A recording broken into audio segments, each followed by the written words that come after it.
You know the language really well. You can talk about divine timing or manifestation or trusting the process or it being God's plan. You even make it sound like you understand something. And you do. You understand the words. If I'm wrong, correct me. But you only really understand the words. You don't understand what they actually cost. Because here's the thing about spiritual language. It sure sounds like wisdom. It sure sounds like you're already on the path. Like you got it all figured out. Only so you can stay still and sound enlightened doing it. You can avoid your work and call it trusting the process. You can choose not to do work and invoke divine timing like it's permission that's given. You can know better and choose not to be better. You've got a whole vocabulary that makes it sound like patience. You really think you would have chosen better than them. But if you were in their shoes, would you really have chosen different? You like to think so. And everywhere you go, people watch you do this. At work, when you're out and about, interactions with everyone. They see the gap between what you say and what you actually do. They watch you correct them for being stuck, for not being deliberate enough, for repeating the same patterns, and for not changing. And then they watch you do the exact same thing again and again. You know better. You just don't embody it. And the thing you do when you use the language without the practice, you split. Everywhere you go, you're the enlightened one, the one who understands growth, the one who has high standards, the one who can see when people are lying to themselves, the one who knows how they should be moving.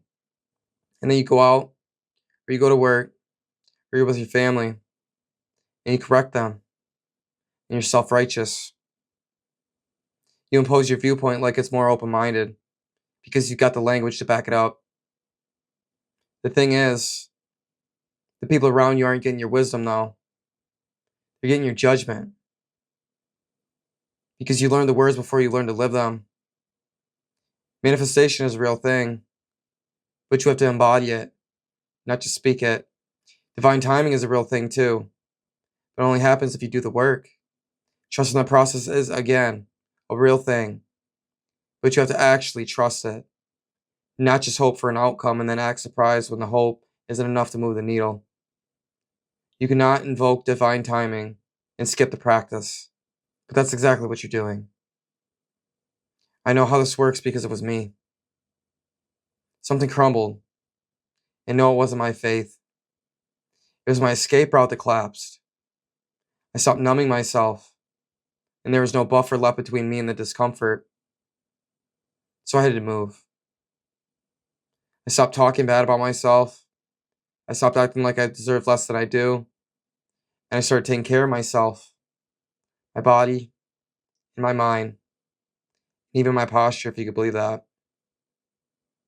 It happened fast, all of it, once I stopped using the language as permission to stay still. Because I already knew what to do, I just needed to stop pretending. I removed mine, but you're still carrying around the spiritual language in your pockets. You're still invoking divine timing when you want to avoid a conversation. You're still talking about growth when you're not embodying it. And the people around you, they can feel the difference between what you say and what you do. They can see when you're speaking, and they can see when you're hiding behind what is false wisdom. Now I know this makes you uncomfortable, like actually uncomfortable, and that you're learning to be okay in that discomfort instead of running from it. But the question that really matters, are you still using the spiritual language to avoid the practice?